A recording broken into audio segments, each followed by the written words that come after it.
Voltamos, família tricolor. Olha só, vamos falar sobre Fluminense e Bahia.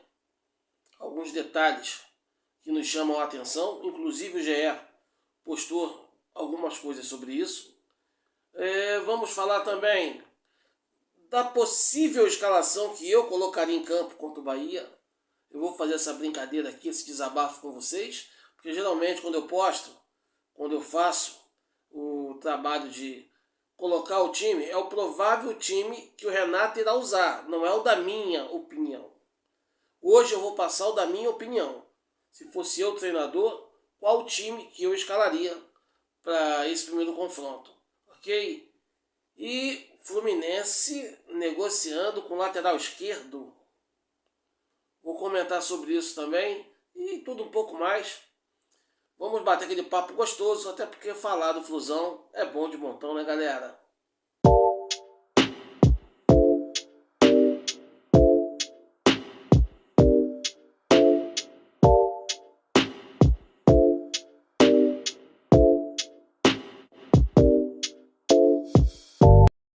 Diga lá, mano velho, Portela Leite por cá, voltei e eu já quero começar a trazer para vocês essa matéria do GE que chamou muito a minha atenção. Flu tem bom histórico contra a Bahia no Maraca e já reverteu mata-matas. Família, é o que eu sempre falo de históricos. Já reverteu mata-mata, legal, a matéria é boa. O nosso ego, ela é boa. Para nos dar esperança, ela é boa. Aí eu fui ver aqui os 5 últimos confrontos. Tá aqui 2019, 2020, 2021, 2023, 2024. Fluminense e Bahia 2-0, Fluminense 1-0, Fluminense 2-0, Fluminense 2-1 e o ano passado Fluminense 1-0. Tudo isso é muito bom. Tudo isso é legal demais. Mas isso não vai entrar em campo. Isso não vai entrar em campo. Às vezes eu vejo pessoas, não é crítica não, tá, galera? Só uma observação. Só uma observação que eu faço. Que se empolgam muito.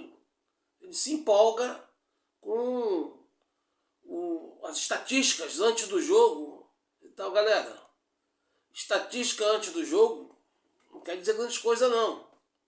Nós temos que botar o pé no chão e ir pra luta. Não tem essa história de ficar ali, já ganhamos antes, vamos ganhar de novo, é freguês. Esquece isso. Esquece isso. Toda freguesia acaba um dia, positivo ou negativamente. Se tem aquele adversário que a gente só toma pancada todo dia, um dia a gente vai ganhar deles. E nós temos que estar aqui sem soberba, com disposição em dia, com a técnica afiada, com a tática afiada, tudo muito pronto para poder fazer valer a nossa vontade.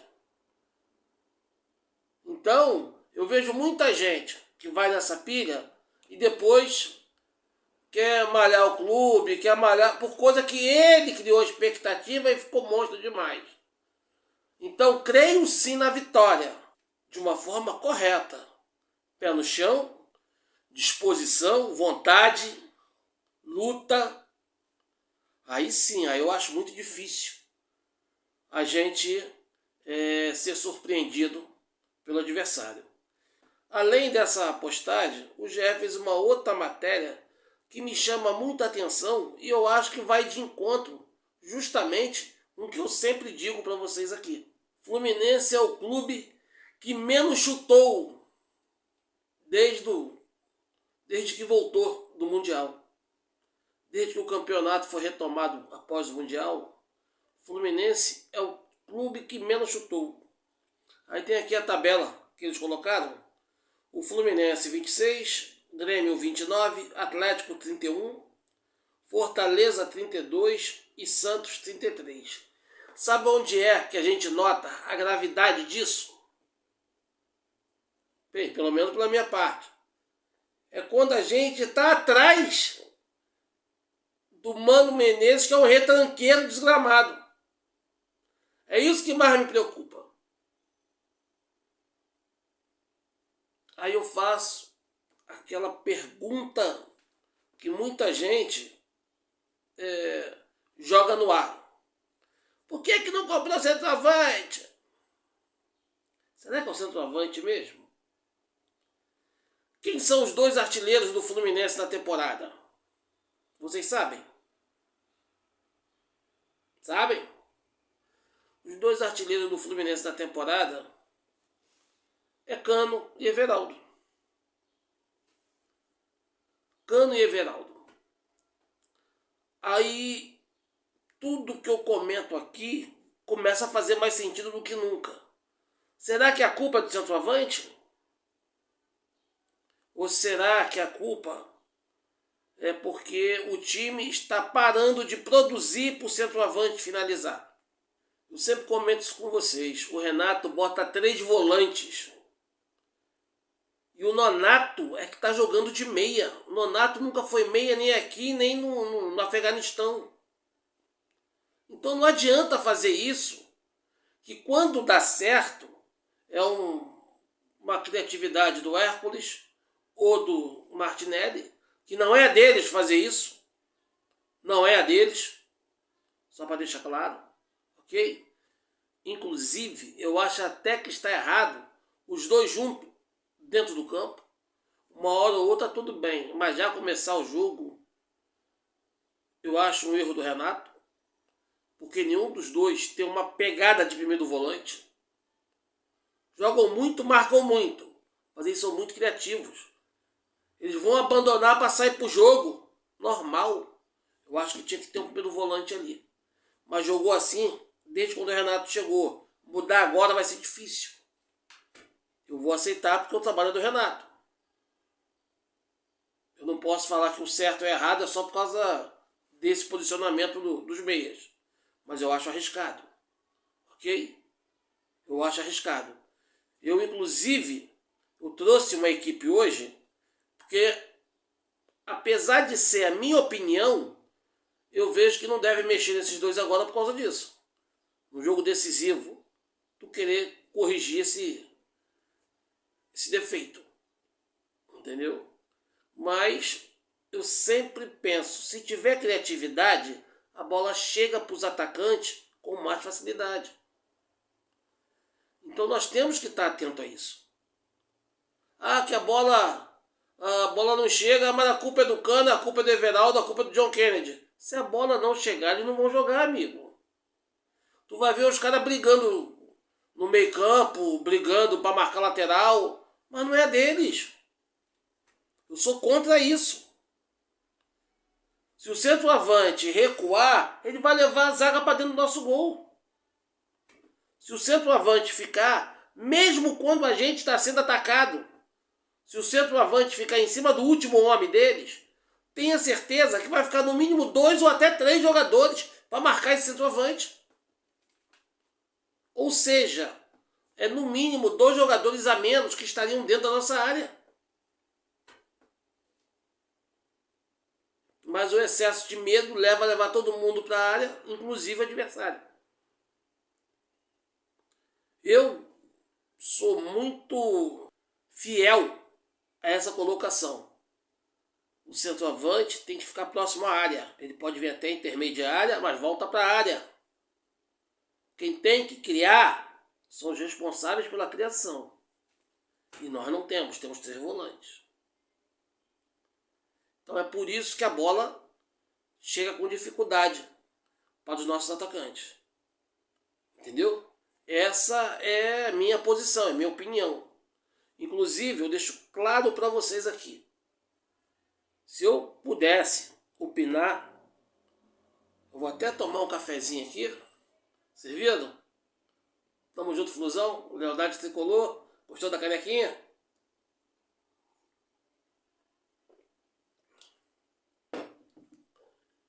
Se eu pudesse, eu colocaria Fábio, Júlio Fidelis, Ignácio, Thiago Silva e Freitas com Fuentes na lateral esquerda. Plantava na frente dos 3 zagueiros o Hércules e o Martinelli. Liberdade pro Ganso. E na frente eu colocaria Serna e John Kennedy. Essa seria a minha equipe. Eu colocaria ali Serna e John Kennedy. Para mim é a mudança que seria fundamental para a gente tentar buscar essa vitória. E explico, não só escalo, eu explico para vocês.